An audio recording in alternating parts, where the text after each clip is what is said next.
Vermont Yankee. I was in Vermont for a few hours once, and although it was summer, you could tell you were in the North Snow Country. The company I was working for had leased a King Air, and I was hand-delivering a package to Vermont Yankee Power Station.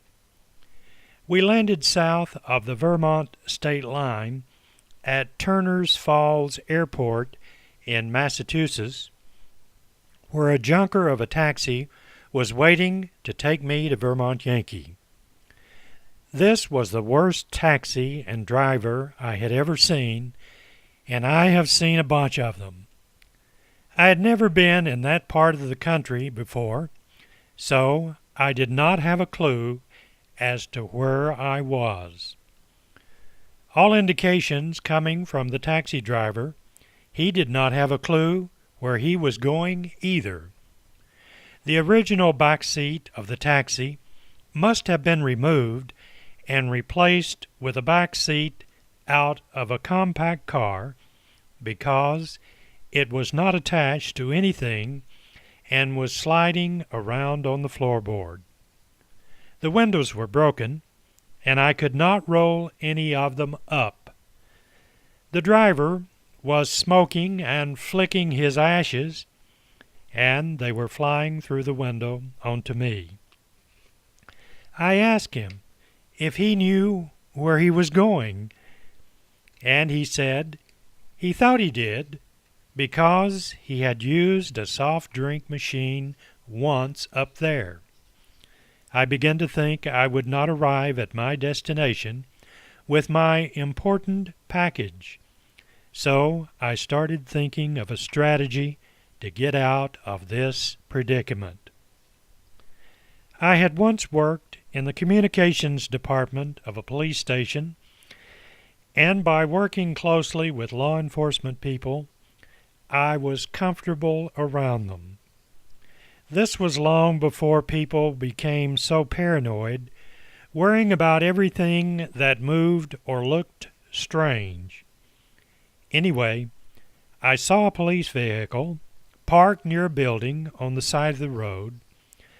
I told the taxi driver to pull into the parking lot where the police vehicle was parked. I got out of the taxi with my package in my hand and walked into the building, which was empty.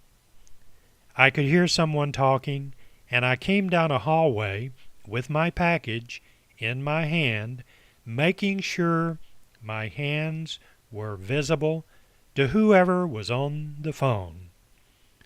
A policeman was talking on a wall phone in the hallway.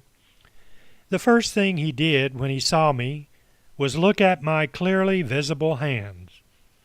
When I knew he had sized me up and did not feel threatened, I said, "If you have ever done a favor for anyone, I need one too." The remainder of the trip to Vermont Yankee was in the police car. When I arrived at my destination, you can imagine the buzz back at the company office because they were on the phone talking to one of the gate guards when I pulled up in a police car. The company did not want to have an irate taxi driver bugging them, so they rewarded him handsomely. One of the Vermont Yankee people gave me a ride back to the Turner's Falls Airport, where the pilots were waiting to fly me back home. The company gave me a nice congratulatory letter for the trip. I could tell you much more about this trip, but I guess that will need to be all for now.